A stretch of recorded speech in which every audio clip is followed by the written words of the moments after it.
Ram Ram ji. Haryana 1008 YouTube channel पर एक बार फिर से आपका स्वागत है।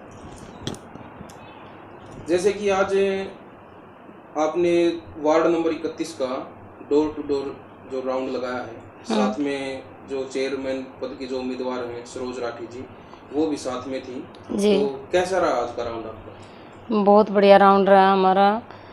संत कबीर बस्ती से लेके दुर्गा कॉलोनी, छिकारा कॉलोनी, अशोक नगर, बहुत बढ़िया राउंड रहा।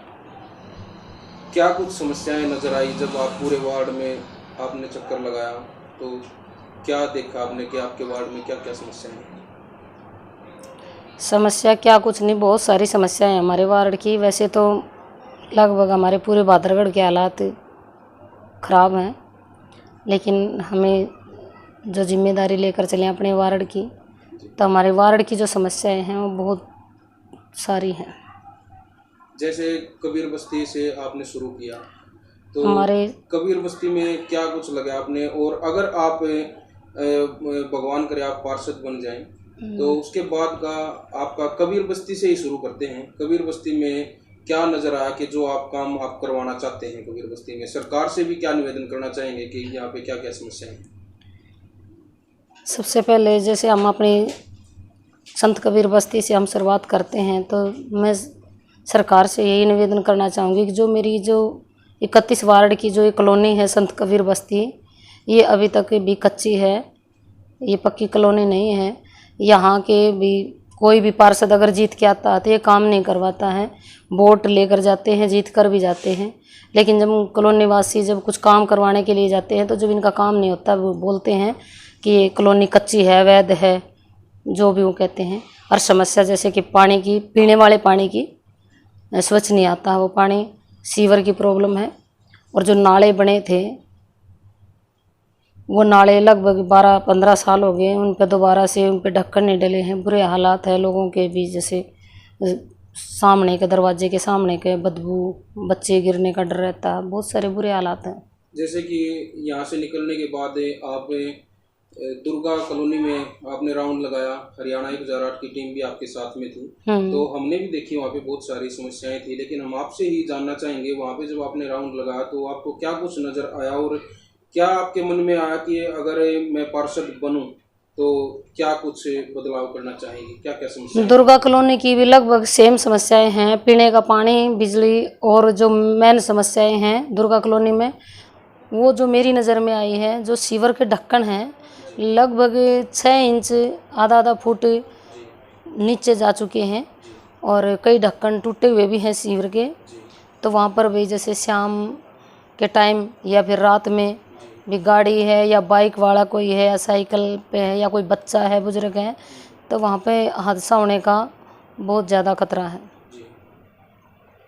और तो हमारा भी यही रहेगा, अगर भी दुर्गा कॉलोनी ने मुझे आशीर्वाद दिया तो हमारा सबसे पहला काम यही होगा कि जो सीवर हैं उनके ढक्कन और जो नालियाँ हैं उनकी सफाई। नालियाँ का भी बुरा हाल है, जाली टूटी पड़ी है वहाँ पे, नालियाँ बंद हैं, और जो सीवर टूटे हुए हैं उनका पानी लगभग कई जगह तो हमने सीवर ऐसे देखे हैं जो भरे हुए हैं, सफाई नहीं है, और सीवर का पानी बाहर निकलता है। और सबसे पहले हम इसी समस्या को हल करने की कोशिश करेंगे।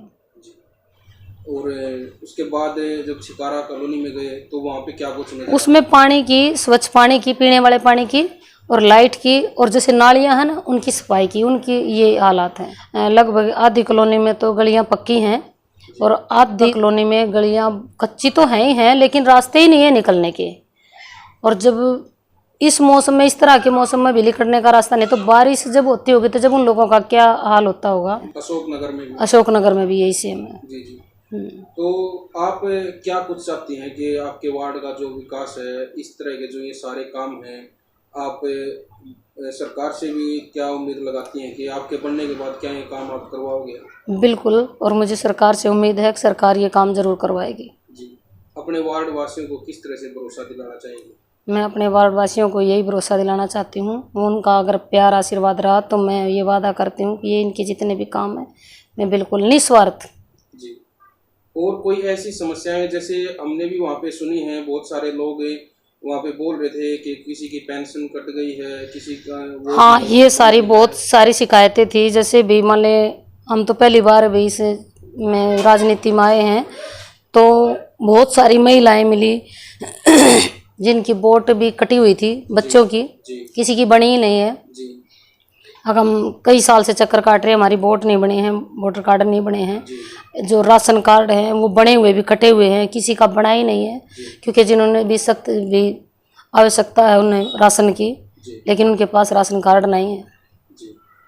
और पेंशन है, जैसे हमारे भी बुजुर्ग हैं जो काफ़ी टाइम हो गया, अभी उम्र भी हो गई है उनकी पेंशन बनने की, 10-15 साल ऊपर जा चुके हैं, लेकिन उनकी पेंशन नहीं बढ़ी। उन लोगों की भी शिकायत थी, बल्कि जो पहले वाला पार्षद है उनकी शिकायत वो लोग हम पे जाहिर कर रहे हैं। यहाँ पे एक सवाल मेरा और है आपसे, जैसे कि हमने भी कई लोगों से सुना है, यहाँ पे जब हमने हरियाणा 1008 की जो टीम है वो यहाँ पे घूमी है आपके साथ में, और मुझे लगता है आपके सामने भी ये बातें आई होंगी कि बहुत सारे लोग हैं कुछ इस तरह से बातें कर रहे हैं कि राजबाला जी तो एक लोक गायिका हैं और ज़्यादातर उत्तर प्रदेश में रहती हैं, वो यहाँ पे कैसे काम करेंगी, तो उन लोगों को क्या जवाब देना चाहेंगे? ऐसा कुछ भी नहीं है भाई, उत्तर प्रदेश में कि मेरा मायका है कि मैं उड़े रहूँ हूँ, ये तो काम है भाई। काम तो आदमी कहीं भी करके खाएगा भी। मान जैसे कि भी लोक गायिका हूँ तो मेरे प्रोग्राम करने के लिए मुझे तो यूपी में भी जाना पड़े, राजस्थान में भी, अपने हरियाणा में भी। और फिर जैसे वो लोग भी अफवाह फैला रहे हैं उन लोगों का थोड़ा सा वहम मैं दूर कर दूं, क्योंकि अब तो 4-5 साल से मैंने रागनी के प्रोग्राम बंद कर रखे हैं। हाँ थोड़ा बहुत है, जैसे भी मान लो इतना तो आदमी ने करना भी चाहिए, जैसे कीर्तन कीर्तन के प्रोग्राम है मैं करती रहती हूँ, लेकिन फिलहाल वो भी बंद कर रखे हैं, लोगों की सेवा में ही हूँ। बहुत सारे लोग आपको बहादुरगढ़ जो है यूपी में है और आपको यूपी की ही मानते हैं, उत्तर प्रदेश की मानते हैं। उनको मैं चाहूँगा एक बार जो आपका जन्म कहाँ पे हुआ और वो एक बार बताएं उन लोगों को। ऐसा कुछ नहीं भैया, जैसे कि शुरुआत मेरी इस गायकी लाइन से हुई थी, तो वो यूपी का जो गांव है मेरठ मवाना, वहाँ से हुई थी। और लगभग मैंने 8-9 साल उन लोगों के साथ काम किया, तो वो जो भाषा थी वो थोड़ी सी टच हो गई जबान पे, और उस लैंग्वेज के कारण ही लोग बाग ये समझा करते भी उस वाले बहादुरगढ़ की है। मैं तो प्योर अपना हरियाणा ही, बहादुरगढ़ में तो ब्याह ही गई हूँ, जो संत कबीर बस्ती है। और जो मेरा मायका है वो है सोनीपत, सरगथड़, कासंडा, कासंडी, खनपुर, गामड़ी, ये सारे हमारे गवांड लगे हैं। अच्छा। तो ये जो इस तरह की बातें हैं कि राजबाला जी यहाँ पे वार्ड के लोगों को नहीं मिलेंगी, आपको क्या लगता है कौन फैला रहा है ये बात? कौन फैला सके भाई, जो दूसरे भाई उम्मीदवार हैं दूसरी पार्टी के, तो वह इतना प्रेम करते होंगे मेरे तक भाई, जो बेचारे सारी अनचर्चा रखे है। राजबाला रहती नहीं है, राजबाला यूपी में रहे है, राजबाला उड़े चली गई, राजबाला न्यू हो गया भाई। कोई कह रहा है कि राजबाला जी सेक्टर में अपनी कोठी बना रही हैं, वो यहाँ वार्ड में कैसे आएंगी, वो तो वहीं रहेंगी। तो भाई क्या हो गया, दुनिया कितने लेके गिर दे, हमने भी अपने बाल का ही कर रखा है थोड़ा बहुत साधन है, तो इस बात में क्या बुराई है? जी सही बात। ना तो मेरा पुराना मकान भाई यहीं है, मैं यहीं रह रही हूँ। जी। चलो बहुत बहुत धन्यवाद राजबाला जी, आपने हरियाणा 1008 चैनल की टीम को जो इतना टाइम दिया, आपका बहुत बहुत धन्यवाद। नमस्कार। और हमारी बहुत बहुत शुभकामनाएं आपके साथ हैं। धन्यवाद, थैंक यू। नमस्कार।